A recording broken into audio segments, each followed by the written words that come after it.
Olá, a paz seja com todos. Hoje vamos falar sobre um texto de Hebreus 4, sobre o descanso de Deus, certo? E eu vou passar a ler o texto bíblico e depois nós vamos fazer algumas observações, certo? Então, passarei a ler Hebreus capítulo 4, vamos até o verso 9, que basta para nós, tá? Então, diz assim: Temamos, portanto, que, sendo-vos deixada a promessa de entrar no descanso de Deus, suceda parecer que algum de vós tenha falhado. Porque também a nós foram anunciadas boas novas, como se deu com eles.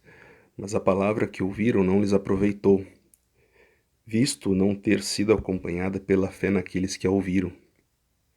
Nós, porém, que cremos, entramos no descanso, conforme Deus tem dito. Assim jurei na minha ira, não entrarão no meu descanso. Embora certamente as obras estivessem concluídas desde a fundação do mundo. Porque em certo lugar assim disse no tocante ao sétimo dia, e descansou Deus no sétimo dia de todas as obras que fizera. E novamente no mesmo lugar, não entrarão no meu descanso. Visto, portanto, que resta entrarem alguns nele, e que por causa da desobediência não entraram, aqueles os quais anteriormente foram anunciadas boas novas, de novo determina certo dia, hoje, falando por Davi muito tempo depois, segundo antes foi declarado. Hoje, se ouvirdes a voz do Senhor, não endureçais o vosso coração. Ora, se Josué lhes houvesse dado descanso, não falaria posteriormente a respeito de outro dia. Portanto, resta um repouso para o povo de Deus. Amém, irmãos? Amém. Esse texto bíblico aqui, de Hebreus 4, quando você começa a ler, e se tu ficar só com o texto de Hebreus 4 olhando, o que algumas pessoas fazem e se aproveitam, especificamente sabatistas, tá? Eles dizem que a palavra descanso aqui se refere ao sábado, né? A guarda do sábado. E se você ficar só com Hebreus 4, você pode ser induzido ao erro, tá? Porque Hebreus 4, nós sabemos disso, que a escritura, antigamente ela não era dividida por capítulos e versículos, né? É um todo, né? Então não tinha essa divisão que a gente olha, capítulo 4, capítulo 3, né? Não tinha isso aqui.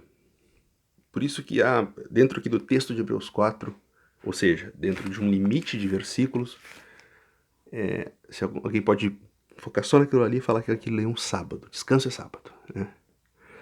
E na verdade é um contexto maior, né?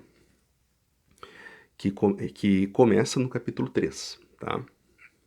E você sabe, os sabatistas, eles sempre vão puxar a brasa para o assado deles, né? Isso é uma coisa que nós vemos muito. Então, assim, vamos tentar entender Hebreus 4, mas dentro do contexto geral da coisa.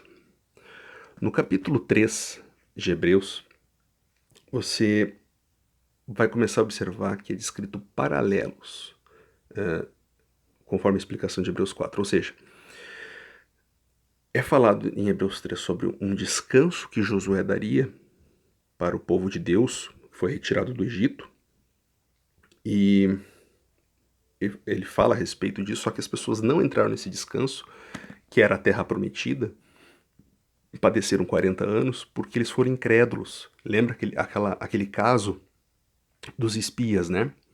Os espias olharam, viram aqueles homens altos e falaram assim, olha, realmente não dá para entrar porque nós éramos como gafanhotos aos olhos deles. Até esse texto aí, eu vou fazer um vídeo a respeito desse texto depois, tá?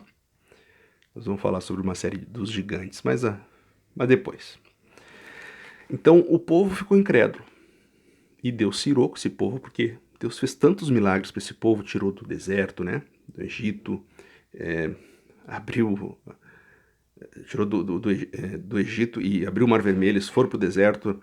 No deserto saiu água da pedra, maná caiu do céu. Milagres, atrás de milagres. Eles tiveram vitórias em guerras das quais eles praticamente não tinham tanta força assim, né? Militarmente falando. e venceram guerras, né?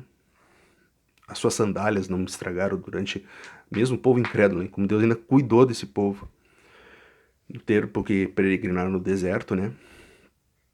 Então, assim, o povo ficou incrédulo naquela hora e Deus se irou quando os espias trouxeram aquela informação.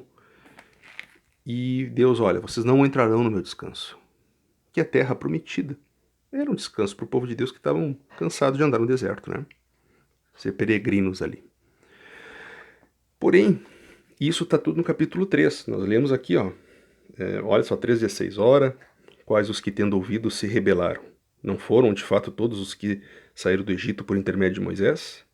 E contra quem se indignou por 40 anos? Não foi contra os que pecaram, cujos cadáveres caíram no deserto? E contra quem jurou que não entrariam no seu descanso, senão contra os que foram desobedientes? Vemos, pois, que não puderam entrar por causa da incredulidade. Então, no capítulo 3 de Hebreus, eles falam, olha, o povo de Deus ficou no deserto por incredulidade, né? Morreram no deserto, ficaram lá. E o capítulo 4 faz um paralelo com isso, olha. Temamos, portanto, que sendo-nos deixada a promessa de entrar no descanso de Deus, suceda parecer que algum de vós tenha falhado. Espera um pouquinho.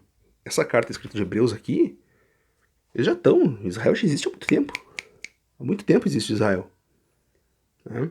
Agora o povo já está espalhado pelo mundo, alguns já foram...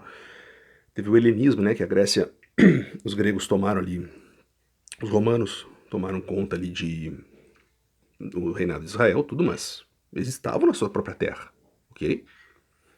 Ainda que tivesse algumas outras lideranças, né, por trás. Mas olha que curioso. Então qual é o descanso que está sendo dito? Os sabatistas falam, não, é o sábado. Como assim? Quer dizer que lá, em Hebreus 3, eles não tinham sábado. Eles guardavam todo dia no deserto. Tinha Moisés orientando esse povo para guardar o sábado. Ok? Josué, vamos para capítulo 4, no verso 9. Verso 8, olha só. Ora, se Josué lhes houvesse dado descanso, não falaria posteriormente a respeito de outro dia. Quer dizer, Josué não deu o sábado assim, no sentido que não quis que o povo guardasse mais o sábado, é isso? Josué era discípulo de Moisés, ele, sabe, tinha um zelo todo pela lei. Será que Josué desviou o povo de guardar o sábado? E mais, vamos pegar mais pesado um pouco? Capítulo 4, verso 3. Nós, porém, que cremos, entramos no descanso, conforme Deus tem dito. Assim jurei na minha ira. Não entrarão no meu descanso. Deus jura que nós não vamos guardar mais o sábado, é isso? Olha que coisa sem sentido. É fora de contexto botar esse descanso atribuído ao sábado. Apesar que cito o sábado como um exemplo, mais um exemplo entre muitos, um paralelo com o descanso de Deus. Quando ele termina a criação do mundo, né? E ele entra no descanso, e o sábado era uma representação desse descanso a qual Deus entrou. Né? E os israelitas seguiam o modelo desse descanso, replicavam esse movimento de qual Deus entrou no descanso, nesse exemplo. Por quê? Por que fazia isso? Uma ilusão Deus entrar naquele descanso. Nós vemos muito disso no Antigo Testamento, especificamente. Para que se representava os novilhos? O que significava? Né? Os sacrifícios, o que representa? Não representava Jesus Cristo, o nosso Senhor, sendo morto pelos nossos pecados, sacrificando por nós? Agora a gente tem que decifrar o que é o sábado. Tá, então o povo guardava o sábado costumeiramente. O que isso representava? Isso representa alguma coisa. Representa alguma coisa. Nós vamos descobrir agora. Então, por algumas vezes no capítulo 4 de Hebreus vai dizer assim, ó. Suceda parecer que algum de vós tenha falhado, ó, de não entrar no descanso, né? Então temamos. E olha só que interessante o que diz aqui, ó. Nós, porém, que cremos, entramos no descanso, conforme Deus tem dito. Ou, tipo assim, quer dizer, a pessoa tem que crer para guardar o sábado. Não tem judeu que... Os fariseus eram, na sua maior parte, pessoas que praticamente perdidas. Ou vocês acham que eles vão se salvar sem Cristo? Eles guardavam o sábado, e aí? Eles não estavam guardando o sábado? Como? Eles estavam guardando. A questão é que tem que crer, ok? Para entrar no descanso. Então não pode ser o sábado. Porque o sábado, qualquer uma pessoa pode guardar o sábado, ok? Tu não precisa crer no sábado para guardá-lo. É um movimento. A pessoa repete o movimento que... Pra dizer bem a verdade, é um movimento que tu não faz nada, né? Sejamos sinceros. Olha a incongruência disso tudo. Se você for para... ainda no capítulo 4, e vai dizer assim, ó, no verso 11. Esforcemo-nos, pois, por entrar naquele descanso. Como assim? Eu tenho que me esforçar para guardar o sábado? Mas não é para guardar, não é descansar? Como se esforçar para descansar? Qual é a lógica disso? Qual é a lógica? Então, o que é o descanso? Aqui está se traçando esse paralelo, né? Qual Deus entrou. Capítulo 4, ainda no verso 14, vai dizer assim: Tendo, pois, a Jesus, Filho de Deus, como grande sumo sacerdote, que entrou nos céus, conservamos firme a nossa confissão. Entrar no descanso de Deus é esse que a qual Cristo entrou, é o entrar nos céus. O descanso de Deus é o próprio céu reservado ao povo de Deus. Nós estaremos lá nesse descanso. É esse descanso que nós buscamos. Verdade que a Escritura ela é cristocêntrica, né? Mostra essa grande obra do nosso sumo sacerdote, que é o Senhor Jesus, entrando no descanso, ok? Sendo que algumas vezes, como ele representa a representação máxima da promessa de Deus para nós, ele ressuscitou, né? E ele é a nossa esperança.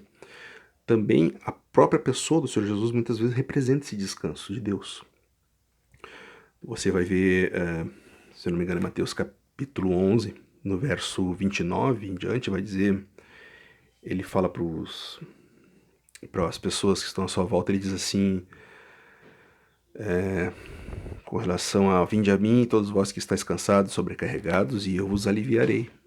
Tomai sobre vós o meu jugo, aprendei de mim, porque eu sou manso e humilde de coração, e encontrareis descanso para a sua alma, porque o meu jugo é suave e o meu fardo é leve. Em Jesus eu encontro o descanso. Ele me leva ao descanso, ok? Para nossa alma, inclusive, né? E aqui ele entra, olha só, tendo, pois, a Jesus, Filho de Deus, como grande sumo sacerdote que penetrou os céus. O descanso do Senhor está nos céus, tá? E está na pessoa de Jesus, porque é Ele que nos resgata desse mundo difícil, esse mundo de lutas, né? Mundo a qual Ele mesmo nos falou que no mundo teríamos aflições, na verdade. Praticamente a parte apologética, eu acho que já desbaratamos, né, qualquer questão sabatista com relação a esse texto. Mas deixa eu falar um pouco sobre o descanso, antes de encerrar o vídeo. Esse é um texto que fala de esperança, tá? Hebreus capítulo 4 fala de esperança para nós. Nos esforçar para entrar no descanso, não sermos incrédulos. Porque ser incrédulo não é ser assim, ó. Simplesmente, não, eu não creio em Jesus. Não é isso. Isso aí é a finaleira de toda a incredulidade. Mas a pontinha que pode começar a levar a raiz de amargura e nos começar a afastar de Deus, né? Consiste em semelhança daqueles que foi descrito em Hebreus 3, a começar a murmurar por algumas coisas, tá? Pra não começar a dar, assim, quase que desabafos de desesperança, sabe? Com relação a algumas coisas. Seria muito em torno desse murmúrio. A gente tem que cuidar isso, tá, meus irmãos? Então a gente vai evitar essas raízes de amargura, evitar de ser pessoas que acabam achando que, vamos dizer assim, insatisfeitas, né? Insatisfeitas na vida cristã, tá? Temos que estar felizes porque Ele é o nosso descanso. Em Jesus nós temos tudo, tá, irmãos? Bom, basicamente é isso. Não quero me estender muito. Essa é uma palavra de esperança. Há um descanso para o povo de Deus. Há um descanso. E eu quero estar nesse descanso também com todos os irmãos e com nosso Senhor. Amém? Então, basicamente é isso. Não quero me estender muito. Deus abençoe a todos. E lembrem, temos, pois, Jesus, o nosso sumo sacerdote. Amém? Por isso entramos no descanso. Deus abençoe a todos e fiquem na paz.